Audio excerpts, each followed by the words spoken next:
Millionaire offers $1 million to a poor woman to disappear. She comes back as his new boss.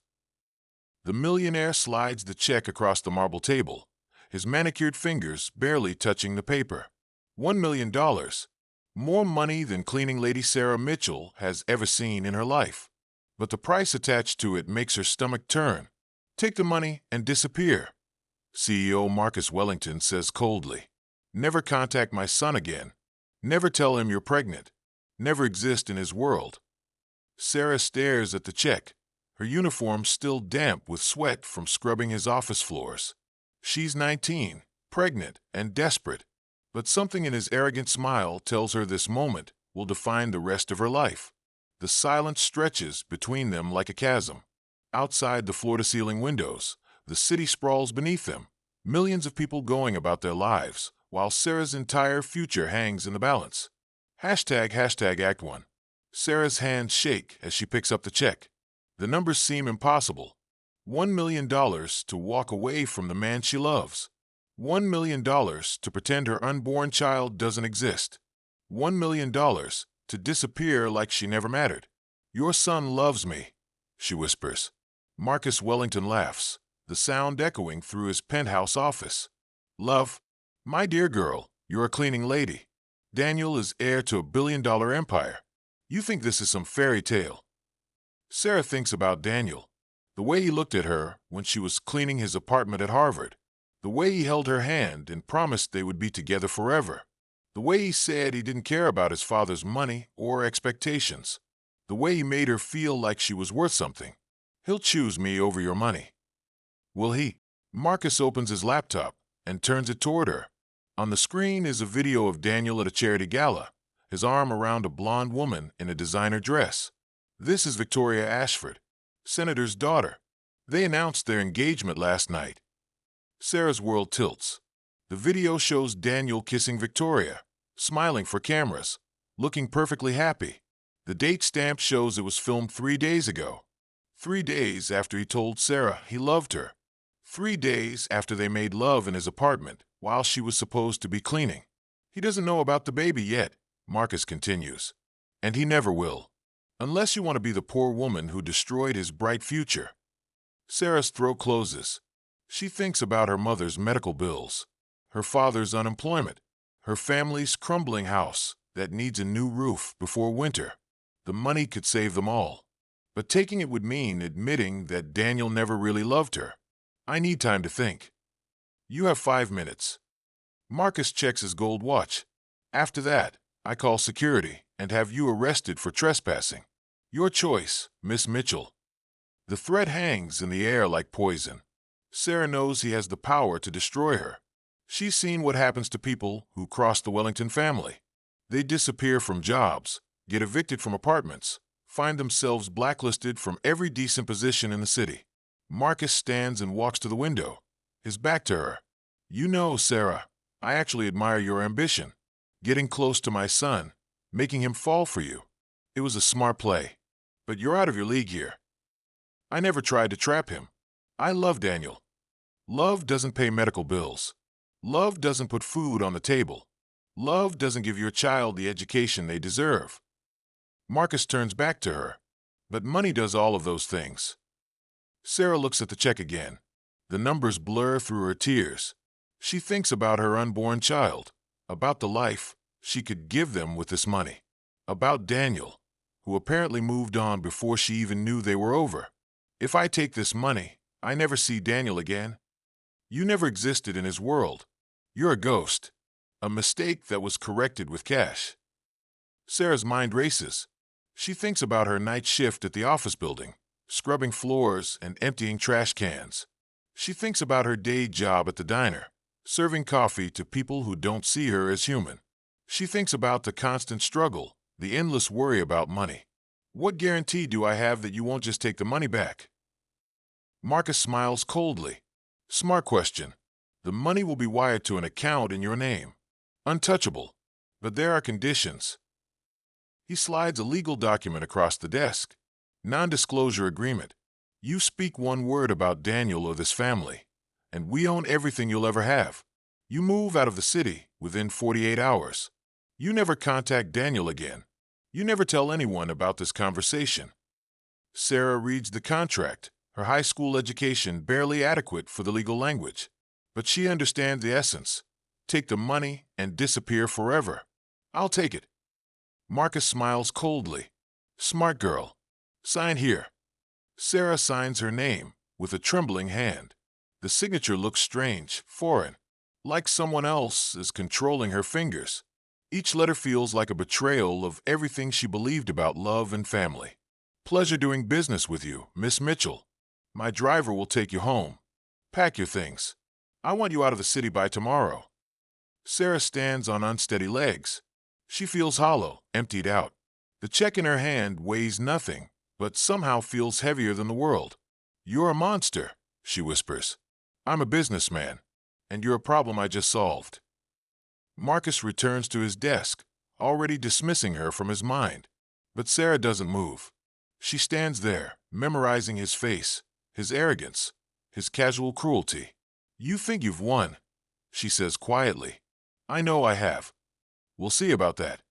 15 years later, Sarah Mitchell walks into the Wellington Industries boardroom wearing a designer suit that costs more than Marcus Wellington's monthly salary. Her blonde hair is pulled back in a severe bun, her green eyes cold and calculating. She's no longer the frightened cleaning lady who scrubbed his floors. Marcus doesn't recognize her at first. He's older now, grayer, his face lined with the stress of running a company that's been bleeding money for years. The board members shift nervously in their seats as Sarah takes her place at the head of the table. Gentlemen, she says, her voice carrying authority that fills the room. I'm Sarah Mitchell, CEO of Mitchell Capital. As of this morning, my investment firm now owns 60% of Wellington Industries. The words hit Marcus like a physical blow. He stares at her, his mind racing to place the familiar face. Recognition dawns slowly, like a nightmare coming into focus. You, he breathes. Hello, Marcus. It's been a long time. The board members look confused, sensing tension they don't understand. Sarah opens her briefcase and pulls out a folder thick with documents. I've reviewed your company's financials. Frankly, it's a disaster. Poor leadership, bad investments, declining market share. You're hemorrhaging money at a rate that would make even a cleaning lady blush. The insult lands with surgical precision. Marcus feels his face flush with anger and embarrassment. Around the table, board members exchange glances, some recognizing the name Mitchell Capital as the investment firm that's been quietly buying up Wellington Industries stock for months. You can't be here. You signed a contract. You took the money and agreed to disappear. I did disappear. For 15 years. But I never signed anything that prevented me from returning as your boss. Sarah's smile is sharp as a blade. She's waited 15 years for this moment. 15 years of building her fortune, planning her revenge, preparing for the day she would face the man who tried to erase her from existence. This is impossible. How did a cleaning lady become a millionaire? Sarah's voice carries mock surprise. Hard work, Marcus. Something you might not understand. I took your money and invested it. Started small, worked 18-hour days, made smart choices. Turns out I have a talent for business. She opens the folder and spreads financial documents across the table. I started with real estate, bought foreclosed properties, fixed them up, sold them for profit. Then I moved into stocks, bonds, mutual funds. I studied every night after work, learned everything I could about finance and investment. Marcus's hands shake as he reaches for his water glass. The woman sitting across from him is not the scared teenager he remembered. This is a predator, calculating and dangerous. Within 5 years, I had my first million. Within 10, I had 10 million. Last year, my net worth exceeded yours for the first time. Sarah's eyes gleam with satisfaction. I've been buying Wellington Industries stock for 2 years, using shell companies and intermediaries, building my position slowly, carefully. Board member Robert Hayes clears his throat. Miss Mitchell, what exactly are you proposing? I'm proposing to save this company from bankruptcy. Wellington Industries has 6 months of operating capital left, maybe less. Under current management, you're heading for complete collapse. Marcus finds his voice. You're lying. The company is fine. We just had a difficult quarter. You've had 8 difficult quarters in a row. You've lost 3 major clients in the past year. Your stock price is down 40%. Your credit rating has been downgraded twice. Sarah's voice is clinical, precise. Face it, Marcus. You're a failure as a CEO. The words hang in the air like a death sentence. Marcus looks around the table at faces that suddenly seem hostile, calculating. These men have been his allies for 20 years, but business is business. What do you want? Marcus asks. I want what you try to take from me. Dignity, respect, the right to exist in the same world as your family. Sarah slides a photograph across the table. It shows a teenage boy with dark hair and familiar eyes. This is my son, Michael. He's 15 now. Brilliant student, full scholarship to prep school. You might recognize his features. Marcus stares at the photo, seeing his own grandson for the first time. The boy has Daniel's eyes, Sarah's stubborn chin, and Marcus's own aristocratic nose.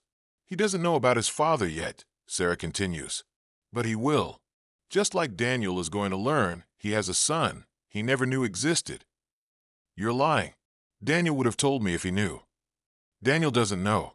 Yet, I've respected your precious non-disclosure agreement for 15 years. But nothing in that contract prevents me from telling him now. The boardroom falls silent.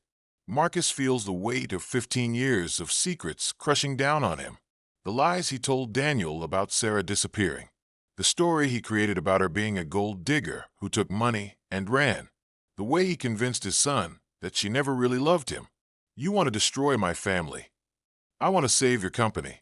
And in the process, I want to give my son the father he deserves.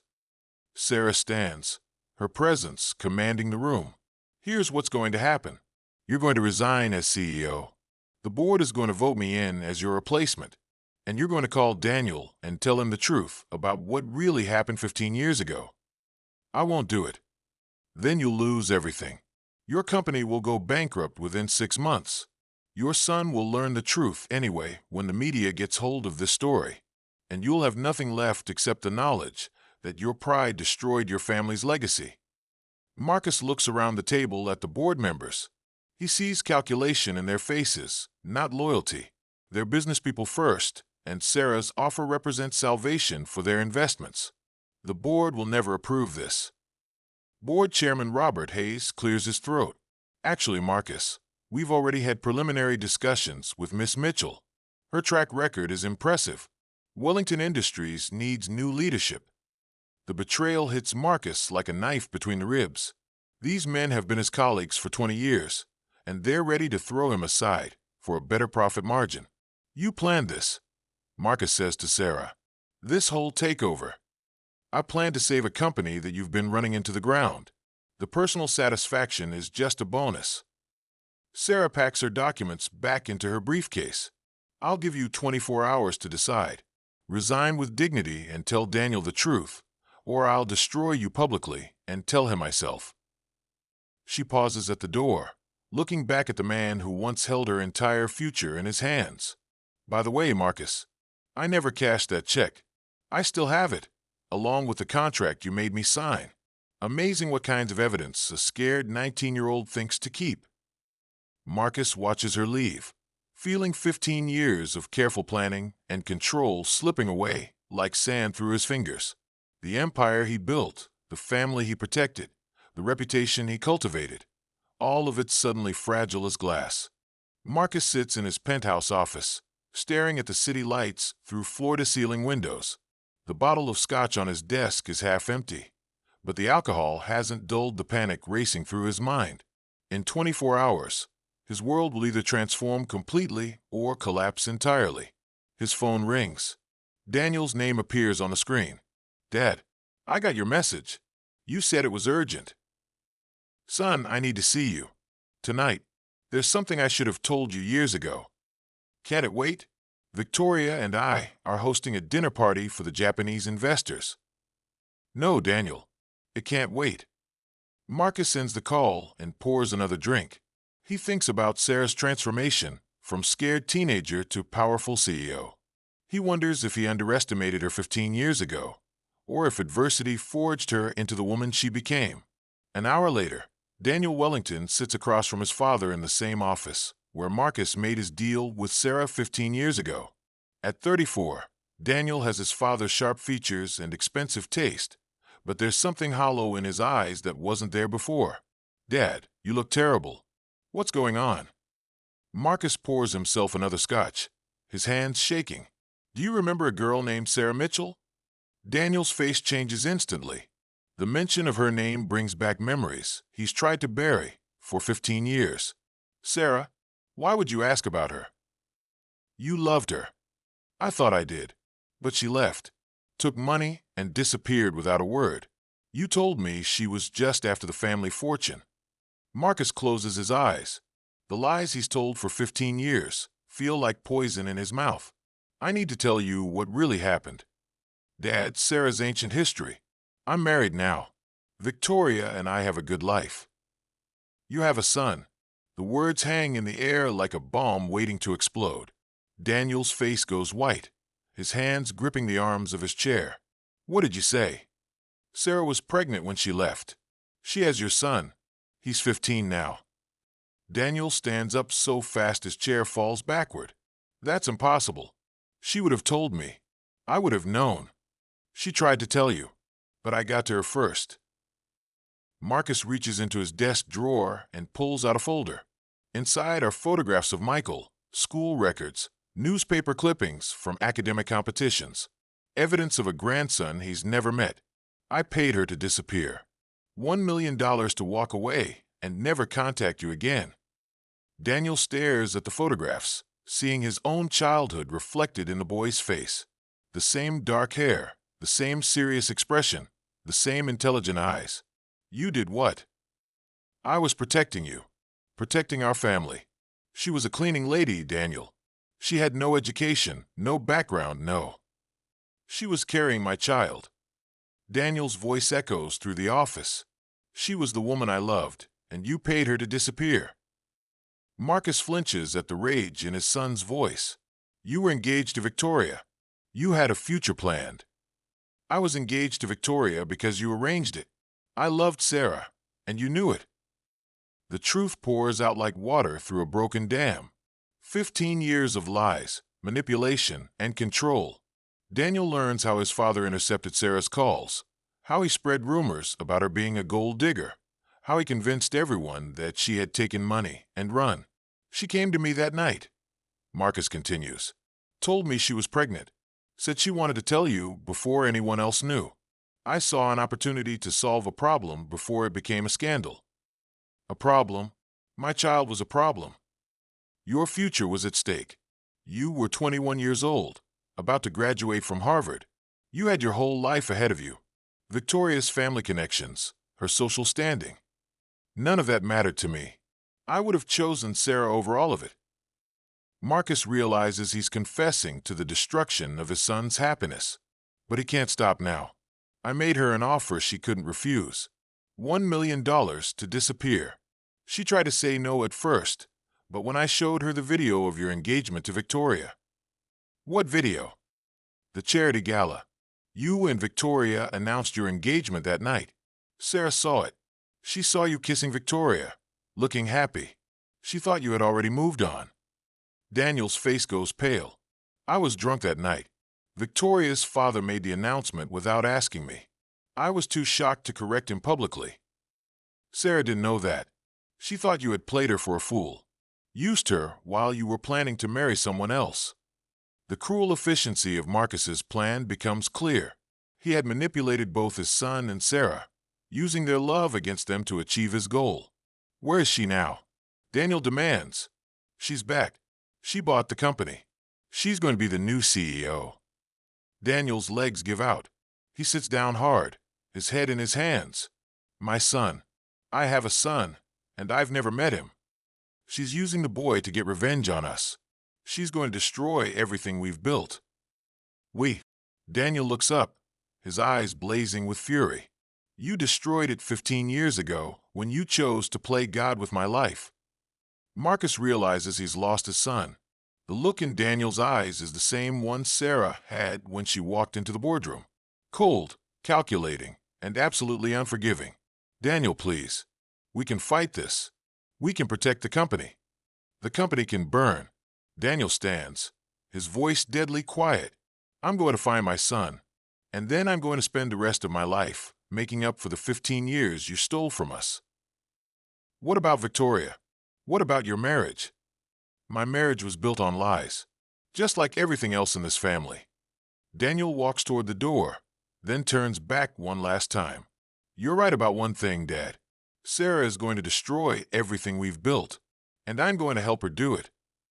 The door slams behind him, leaving Marcus alone with his guilt and his scotch. The empire he built to protect his family has become the weapon that will destroy it. 6 months later, Sarah Mitchell stands in the same boardroom where Marcus Wellington once wielded absolute power. The company is thriving under her leadership. Stock prices have doubled, and she's been featured on the cover of 3 business magazines. But success tastes hollow when measured against the cost of getting it. Marcus sits at the far end of the table, no longer the powerful CEO, but a bitter old man clinging to his remaining shares. The board meeting is tense, filled with the weight of family secrets and corporate betrayal. The quarterly numbers are excellent, Sarah announces. We've exceeded projections by 18%. Polite applause fills the room. Sarah has earned their respect through results, not fear. But she can feel Marcus's eyes on her, filled with resentment and grudging admiration. The Japanese contract alone brought in $40 million in new revenue, she continues. The European expansion is ahead of schedule. Our market share in the tech sector has increased by 12%. The board members nod approvingly. Under Sarah's leadership, Wellington Industries has become the success story Marcus always claimed it was, but never achieved. After the meeting ends, only Sarah and Marcus remain. The silence stretches between them like a chasm.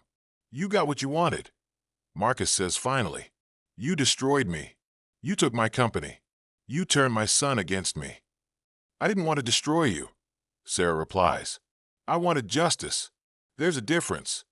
Is there? Because from where I'm sitting, it looks like revenge. Sarah considers this. The line between justice and revenge has blurred over the years. Her success is real, her business acumen genuine, but the motivation behind it all started with a desire to hurt the man who hurt her. Maybe it was revenge. Maybe that's what I needed to become the person I am today. Marcus laughs bitterly. And what person is that? A millionaire who's forgotten how to be human. The accusation stings because it contains truth. Sarah has spent 15 years building walls around her heart, focusing on success at the expense of relationships. She's wealthy, powerful, and profoundly lonely. At least I didn't abandon my child. No, you raised him to hate a father he'd never met. You told him Daniel was dead, rather than explain the truth. How is that better? Sarah's composure cracks. This is the wound that never heals, the cost of her revenge that she tries not to think about. Michael has spent his entire life believing his father died in a car accident. It was easier than explaining that his father never knew he existed. I was protecting him. From what? From having a father who would have loved him? From being part of a family that could have given him everything? The argument they've been having for months finally explodes into the open. Sarah and Marcus, 2 people who destroyed each other's lives in the name of protecting their children. You want to know the truth? Sarah's voice breaks. I was scared. Scared that if Michael knew about Daniel, he would love his father more than me. Scared that I would lose the only thing that mattered to me. So you lied to him, just like I lied to Daniel. The parallel hits like a physical blow. Sarah realizes she's become the thing she hated most, a parent who lies to protect themselves rather than their child. Michael found out last month, she admits. He overheard me talking to Daniel. He knows his father is alive. He knows I lied to him for 15 years. Marcus nods slowly. And now he hates you. He won't speak to me. He's living with Daniel and Victoria now. Victoria's been more of a mother to him in 2 months than I was in 15 years. The irony is crushing. Sarah won everything she wanted and lost everything that mattered. She's the CEO of a billion-dollar company, but she's lost her son's love and trust. Victoria never had children of her own, Marcus says quietly. She always wanted to be a mother. She's treating Michael like the son she never had. And Daniel. Daniel is the father he should have been from the beginning. They're making up for lost time. Sarah feels the weight of 15 years of choices pressing down on her. Every decision she made to protect Michael, to build her empire, to plan her revenge, all of it led to this moment of profound isolation. So what now? Marcus asks. You have my company. You have my son's loyalty. You've destroyed my marriage and my reputation. What's left? Sarah looks out the window at the city she now owns a piece of. I don't know. I spent 15 years planning for this moment, and now that I'm here, I don't know what comes next. Maybe it's time to stop planning and start living. The advice comes from an unexpected source. Sarah looks at Marcus, seeing him clearly for the first time. He's not the monster she's imagined for 15 years. He's a flawed, frightened man who made terrible choices trying to protect his family. Why did you really pay me to leave? She asks. Marcus is quiet for a long moment. Because I was terrified. Terrified that you would take Daniel away from me. Terrified that I would lose control of my son's life. Terrified that you would be a better influence on him than I was. And were you right? Look at him now. He's happier than I've ever seen him. He's a better father to Michael in 2 months than I was to him in 34 years. So yes, I was right to be terrified. Sarah feels the anger that has sustained her for 15 years begin to drain away. Without it, she feels empty, directionless. I don't know how to fix this, she admits. Start by telling Michael the truth. All of it. The good, the bad, and the ugly. He deserves to know who his mother really is. And if he never forgives me, then you'll have to live with that. But at least you'll have given him the choice. Sarah stands to leave, then turns back. Marcus. Yes. The check you gave me 15 years ago. I still have it. I never cashed it. She reaches into her briefcase and pulls out an envelope. Inside is the $1 million check, yellowed with age, and the non-disclosure agreement she signed. I'm giving these back to you. Not because I forgive you, but because I want to be free of them. Marcus takes the papers with shaking hands. What does this mean? It means the deal is off. It means I'm not that scared 19-year-old anymore. It means I don't need your money or your guilt to define who I am. Sarah walks to the door, then pauses. I'm going to step down as CEO. The company needs someone who wants to build a future, not someone who's trying to fix the past. And what will you do? I'm going to try to be a mother. It's the one job I never learned how to do right. Sarah leaves Marcus alone in the boardroom, surrounded by the empire she's given back to him. Outside, the city continues its relentless pace, indifferent to the human dramas playing out in its towers. A month later, Sarah stands outside Michael's school, waiting for him to emerge. She's been coming here every day for 3 weeks, hoping he'll speak to her. Today, finally, he stops. What do you want, Mom? The word Mom gives her hope. I want to tell you the truth. About your father. About me. About everything. Michael looks at her with eyes that are older than his 15 years. I already know the truth. Dad told me everything. Then you know I lied to you. I know you hate me for it. I don't hate you. I'm disappointed. There's a difference. Sarah feels tears threatening. I was scared, Michael. Scared that if you knew about your father, you would choose him over me. Scared that I would lose the only thing that mattered to me. So you decided to lie to me for 15 years instead? I thought I was protecting you. I thought if you knew the truth, you would be angry at your father for abandoning us. I didn't want you to grow up with that pain. Michael considers this. But you were angry at him. You spent 15 years planning revenge against him. How is that protecting me? The question cuts deep because it exposes the fundamental flaw in Sarah's logic. She claimed to protect Michael while pursuing a vendetta that consumed her life. You're right. I was selfish. I was angry, and I let that anger drive everything I did, including how I raised you. Dad says you're a good person who made bad choices. Is that true?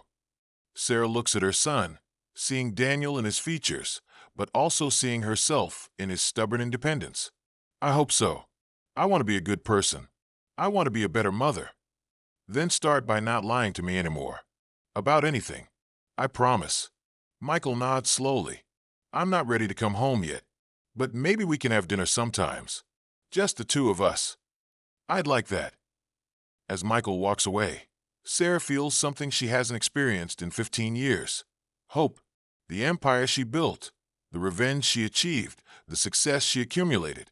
None of it matters as much as the possibility of rebuilding her relationship with her son.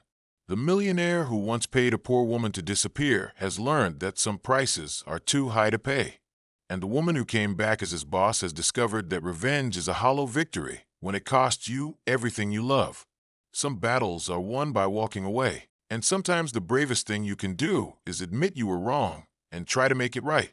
The check sits in a safe deposit box, uncashed and forgotten, a symbol of choices made and prices paid.